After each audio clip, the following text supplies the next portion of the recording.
Just Pakistani bowlers की एक दफा फिर परफॉर्मेंस है। नौमान और साजिद ने मिलके सफाया कर दिया इंग्लैंड की बैटिंग का और अब गालिबन 36 रन का पाकिस्तान को हदफ मिला है और ये 2-2.5 साल बाद एक होम सीरीज हमें जीतने का मौका मिल रहा है, जिसपे एक बहुत जबरदस्त पाकिस्तान क्रिकेट को बूस्ट मिलेगा। क्योंकि जो पहला मैच हम लोग हारे 500 रन करने के बाद, वो क्रिकेट की 100 साल से ज्यादा हिस्ट्री में एक पहला ही मौका था जो हुआ था, जिसके बाद हम लोगों को शकूक हो गए थे कि हमारी क्रिकेट जा कहाँ रही है। लेकिन जैसे अभी अजहर साहब ने कहा कि मास्टर स्ट्रोक एक खेला पीसीबी ने, जो सिलेक्शन कमेटी में आए लोग, और खासतौर पर मैं आकिब जावेद को क्रेडिट देना चाहूंगा क्योंकि उनको फ्री हैंड दिया और बहुत सारे उनके ऐसे डिसीजन थे। जैसे स्पिनर्स के बारे में मैंने आपको पहले भी बताया था, 3 जो स्पिनर्स हमने इंडक्ट किए, उनमें से 2 स्पिनर्स को पहले टेस्ट के दौरान 2 बार फिटनेस टेस्ट में फेल होने पर वापस भेज दिया गया था। उनको कहा था कि आप 2 मिनट, ये 2 किलोमीटर जो है वो 8 मिनट में पूरे करो, नहीं पूरे कर पा रहे तो वापस भेज दिया था। ताकि उन दोनों को, तीनों को में से लेकर आए टीम में, और उसके बाद जिस तरह बाबर को, शाहीन को, नसीम को, सरफराज को एक साथ बाहर किया, और इसमें क्रिटिसिज्म भी बहुत आ रहा था कि यार ये कर क्या रहे। लेकिन अब जब टीम जीतेगी तो फिर नजर आ रहा है कि ये फैसले बड़े सही साबित हो रहे। देखिए, अपनी स्ट्रेंथ के मुताबिक पाकिस्तान खेला। इससे पहले जो रमीज राजा साहब थे वो कहते थे कि नहीं जी, फास्ट पिचेस बनाओ, पाकिस्तान बाहर जाकर स्ट्रगल करता है। हालांकि कभी आपने सुना कि इंग्लैंड ने कहा कि यार हम लोग जा रहे हैं पाकिस्तान तो लॉर्ड्स में स्पिन पिच बनाओ, या ऑस्ट्रेलिया ने कहा हम पाकिस्तान जा रहे हैं मेलबर्न में स्पिन पिच बनाओ। सब अपनी अपनी स्ट्रेंथ के मुताबिक खेलते हैं। तो इस चीज में हम लोग लैग कर रहे थे, जिसकी वजह से बांग्लादेश जैसी टीम हमको हमारे मुल्क में आकर हरा कर चली गई थी। देखें, प्लेयर्स में तो कोई ऐसी खास, हम लोग देख रहे हैं कि ये लड़के वही हैं जो खेल रहे हैं पहले, अब आए। नौमान भी पहले परफॉर्म करते रहे, साजिद भी, लेकिन कभी फिटनेस कभी उम्र, इस बात पर प्लेयर्स को हमने बाहर किया हुआ था। हालांकि अगर हमारे पास यंग लड़के अगर ऐसे अब सामने नहीं आए तो जो मौजूद है उनको तो मौका देना चाहिए जब तक वो मैच फिट है। हमको कोई इनको ओलंपिक की दौड़ थोड़ी में हिस्सा थोड़ी दिलवाना था, इनको क्रिकेट खिलानी थी।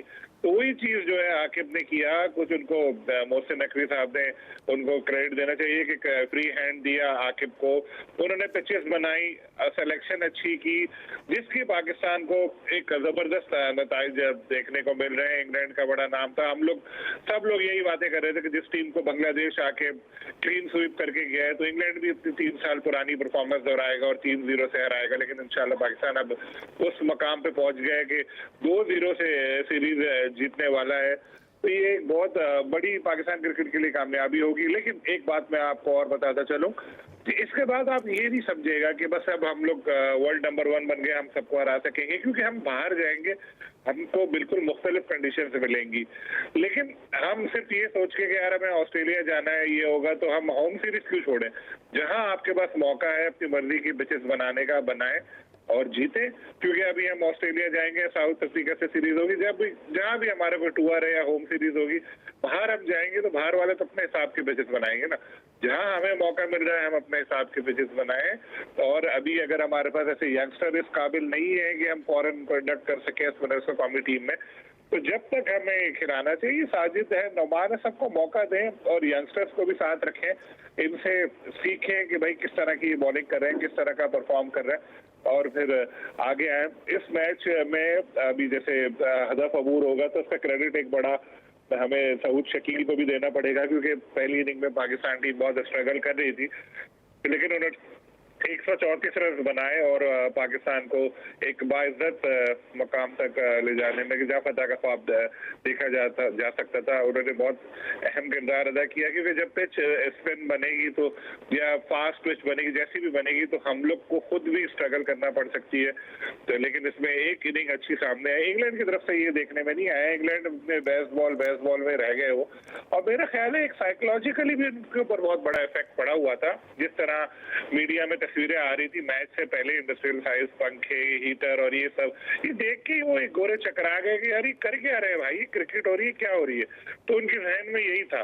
तो बाज विकेटें पाकिस्तान को मिली भी ऐसी कि जैसे बिल्कुल कंफ्यूज थे कि यार हिट करें, आधी पिच पर खेल रहे हैं ये लोग। तो एक नफ्सियाती तौर पर भी पाकिस्तान ने इनके साथ एक जंग लड़ी जिसमें फतह मिली, क्योंकि अमूमन ऐसा होता है हमारी टीम जब बाहर जाती है तो ये गोरे भी इस तरह करते हैं। इस दफा पाकिस्तान को भी मौका मिला, माइंड से भी इनके साथ खेले, तो इसकी वजह से ये अच्छी परफॉर्मेंस सामने आई। इम्प्रूवमेंट की काफी अभी भी हमें गुंजाइश नजर आती है ओपनर्स के हवाले से। हमें अभी कम से कम अभी ये सेकंड इनिंग में तो कोशिश यही करनी चाहिए कि कोई विकेट ना गिरे, क्योंकि ओपनिंग हमारी अच्छी नहीं जा रही। इसी मैच की पहली इनिंग में 35 सबसे बड़ी शराकत है, वरना उससे पहले अच्छा नहीं खेल पा रहे थे। कंसिस्टेंसी बड़ी जरूरी है। Shan Masood as a captain उनके ऊपर बड़ा रिलीफ मिलेगा कि टीम जीतेगी जब, क्योंकि यकीनी तौर पर वो इससे बहुत खुश होंगे।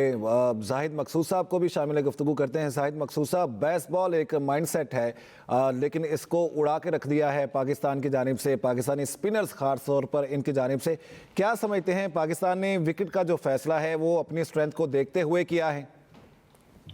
देखें, यहाँ पे मैं थोड़ा अगर खान साहब की बात को बढ़ाना चाहूंगा। उन्होंने थोड़ी ही देर पहले जिक्र किया है कि नौमान अली और साजिद खान जो फिटनेस टेस्ट लिए थे वो पास नहीं कर सके थे। इनके साथ तीसरे बॉलर जो शामिल हैं स्पिनर जाहिर महमूद भी पास नहीं कर सके थे।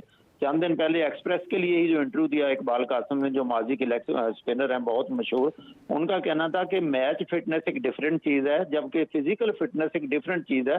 माजी में परफॉर्मेंस देखी जाती थी कि कौन सा प्लेयर कितना अच्छा खेल सकता है। अब जो है जो फिटनेस फिजिकल फिटनेस का म्यार बनाया गया है वो तो सब गलत साबित कर दिया। साजिद खान और नौमान ने बहुत ही उम्दा बॉलिंग की है। सऊद शकील की दूसरी इनिंग में खास तौर पर सेंचुरी मुश्किल हालात में, और फिर साजिद और नौमान जो है बॉलिंग के साथ साथ जिस किस्म की उन्होंने बैटिंग यहाँ पे की है वो लाजवाब है कि शायद ये किसी ने सोचा भी नहीं होगा कि 45 रन की एक बहुत ही जानदार इनिंग जो नौमान अली खेले और उन्होंने भरपूर साथ दिया सऊद शकील का। उसके बाद साजिद खान ने 4 छक्के भी लगाए और 48 रन की इनिंग खेली। तो पिचेस को देखते हुए हमारे स्पिनर्स को शामिल किया गया, उन पर भरोसा किया गया। जैसे अब इस्माइल फालक भी जिक्र कर रहे थे कि हर मुल्क को एडवांटेज है कि अपने मुल्क में उसका फायदा उठाए, वैसी पिचेस बनाए और फिर वैसे ही प्लेयर्स को चांस भी दे। इसमें परफॉर्मेंस मेरा ख्याल है देखनी चाहिए। ये कह देना कुछ ही अर्सा पहले बहुत से साबिक टेस्ट क्रिकेटर्स भी ये कह रहे थे, बल्कि मोहसिन नकवी साहब का भी एक बयान सामने आया था कि पाकिस्तान के पास पीछे है ही कुछ नहीं, तो टीम कहां से मुंतखब करें। हमारे हैं चांस, लेकिन चांस डोमेस्टिक प्लेयर्स को मिलना चाहिए। जो आउट ऑफ फॉर्म है ये ट्रेंड सेट करना पड़ेगा हमें, जैसे बाहर के मुल्कों में है कि हमारे फास्ट बॉलर या बैट्समैन जो आउट ऑफ फॉर्म होते हैं उनको कुछ देर रेस्ट करा देना चाहिए ताकि एक नए चांसेस, नए को मौका भी मिले। अब कामरान गुलाम को मौका मिला, वो यहाँ नहीं चले, लेकिन मुल्तान में उन्होंने आते ही अपने डेब्यू पर सेंचुरी बना दी। इसलिए पाकिस्तान को एक पॉलिसी बनाने की जरूरत है। यकीनी तौर पर अब नई सिलेक्शन कमेटी है, नई उमंगें लेके आई होगी। आकिब जावेद, अजहर अली, अलीम डार और जो उनके